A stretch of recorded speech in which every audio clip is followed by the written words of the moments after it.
I first came across Mr. Rigathi Gachagua in the late 80s when we were at the university. And as a matter of fact, he was ahead of us, and I think he was heading one of the district student organizations. He had cleared university, but he had not exited. In other words, he had become a pirate. That was the terminology we used then. He was residing in some place called State House Residence. And what I used to hear about him was not very impressive.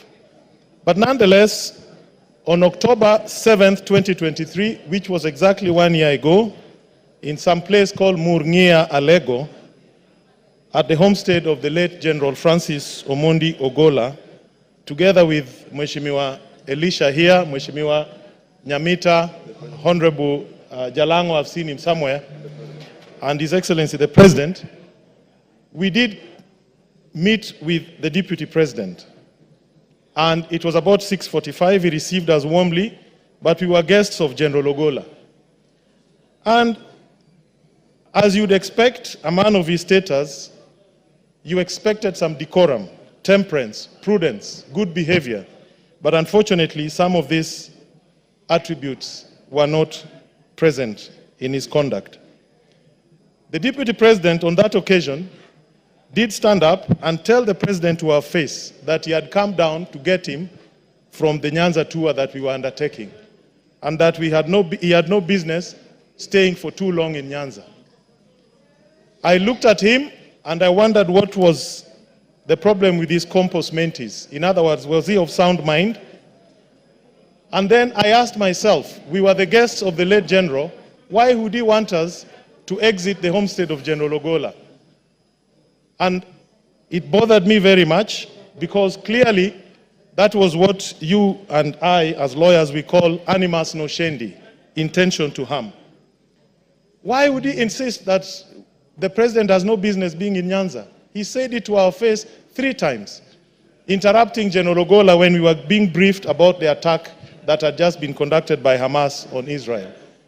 That was my first time to interact with him very closely. The second time was April 30th, 2024. A gentleman who had lost 3 children.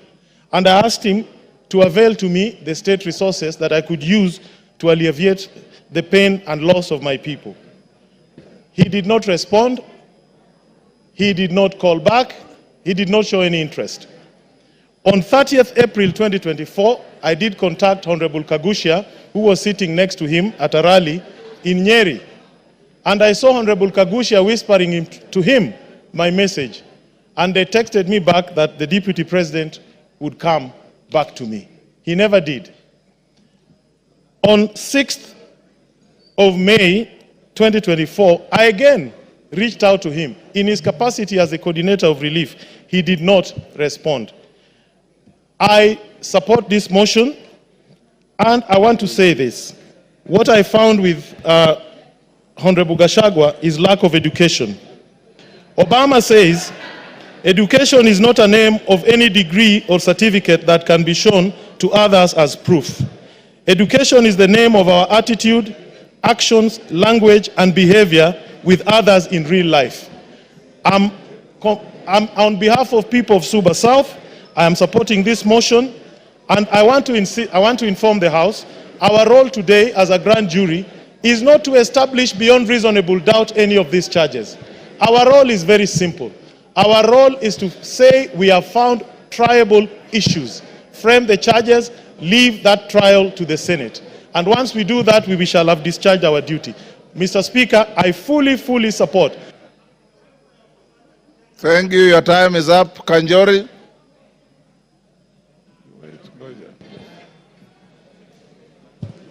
Thank you, Honorable Speaker, for giving me this opportunity. And Honorable Speaker, let me also add my voice to this very important motion. And let me start by saying I support the motion to impeach the Deputy President. Honorable Speaker, it should be understood that this is a motion that this House is making an attempt to save this country from a bad, divisive leader. Honorable Speaker, and allow me to thank the mover of this motion